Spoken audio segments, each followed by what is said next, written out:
Thank you very much indeed. Thank you and congratulations. And from drawing what the future might look like to writing down a declaration of what it is that we've discussed in the last couple of days. Margus, are you going to... We're flying blind here. Oh, who are we pointing to?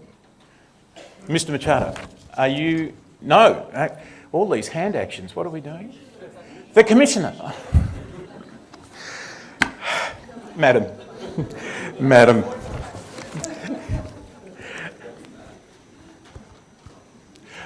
Madam Commissioner, if I may ask you... If I may ask you to introduce the Riga Declaration, I'd be extraordinarily grateful and quite embarrassed.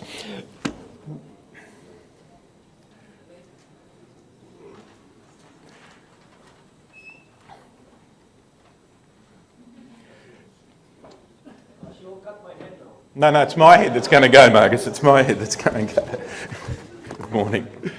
Thank you. I need to work on this because obviously our dinner didn't go as well as I thought it did. Anyway, so Margus, I know your team worked really hard on the declaration. You were listening to everything that the audience had to say. And I'm really excited about this. We, as you probably have seen, we didn't want to have the opening speech because we didn't want to influence anyone, and we were really listening carefully what you were proposing. And the team that worked in the back room all the time based on your comments just put together, this is fresh, I just got it 5 minutes ago, and I think it would be fair if you read it and I will then give you full support, or do you want me to read it? No, you're the boss. Please record that. Journalists, please report that. Yeah, thank you. Can I see? Please.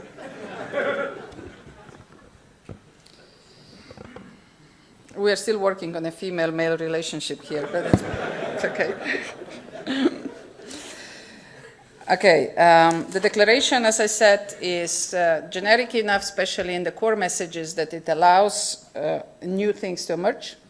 But I think it's specific enough that it gives us some very concrete actions that we need to work on.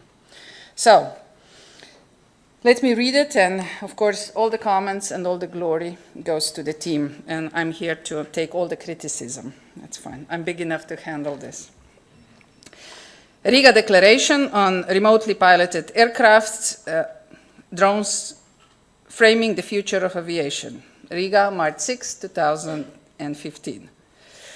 Today, Europe is taking a decisive step towards the future of aviation. The European aviation community gathered in Riga to exchange views on how and under which conditions drones can help create promising new opportunities in Europe, offering sustainable jobs and new prospects for growth, both for the manufacturing industry and for future users of drones in all sectors of society.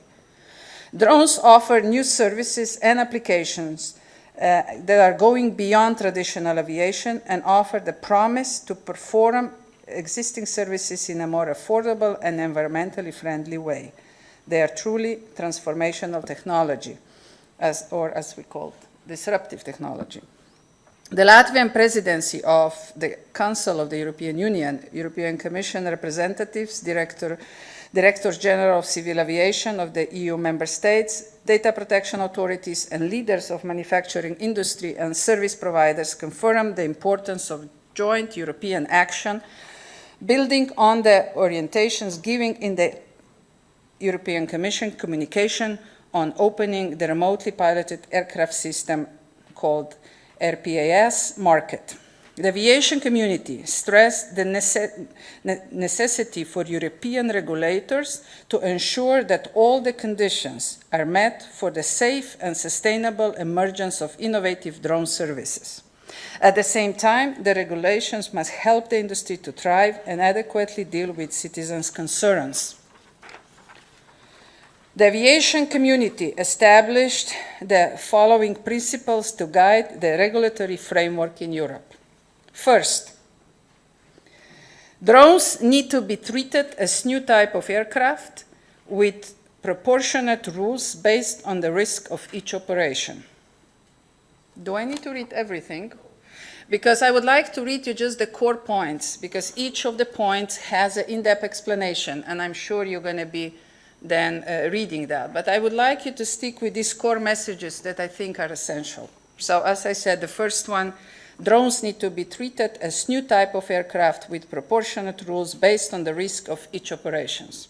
Second, EU rules for the safe provision of drone services need to be developed now. Third, technologies and standards need to be developed for the full integration of drones in the European airspace. Fourth, public acceptance is key to the growth of drones services. Fifth, the operator of a drone is responsible for its use. So, to allow a short reaction time, the development of drone services and drone technologies needs close monitoring. To this end, the EU should establish an easy access to SMEs to information required for drones manufacturing and service provision, together with an observatory to keep track of the growing number of operations in Europe and the evaluation of innovation. This monitoring will permit informed decisions relative to the establishment of priorities for future legislation. It will also help regulators to learn from experience and variety that the rules are fit for purpose, namely to ensure the new technologies and drone services that can help in full respect of the required high levels of safety, security, privacy, and environmental protection. An annual progress report should be published. And we complete this declaration with the European aviation community gathered in Riga today is committed to working together on the basis of these principles to allow businesses to provide drone services everywhere in Europe as from 2016 onwards.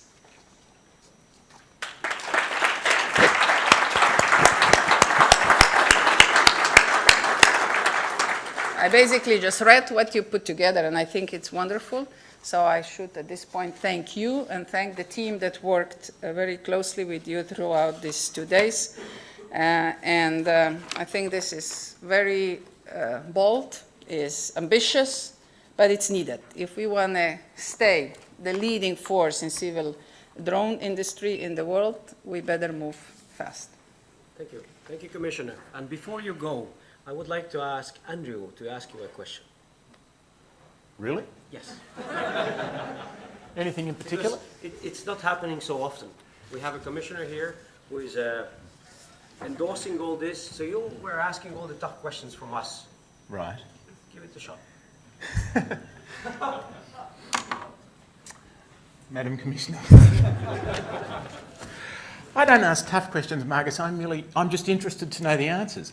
And the question that I'd like to ask you, Madam, is we've set a program here. It's set out to be done by the end of next year. Do you genuinely think that's reasonable? Do you think we can make those targets?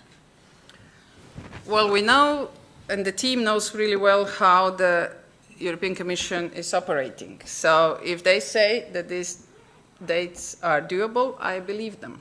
I think they are a very good team. But at the same time, I'm inviting you, keep putting the pressure, because if this is a single right of European Commission, there's no point in pursuing it.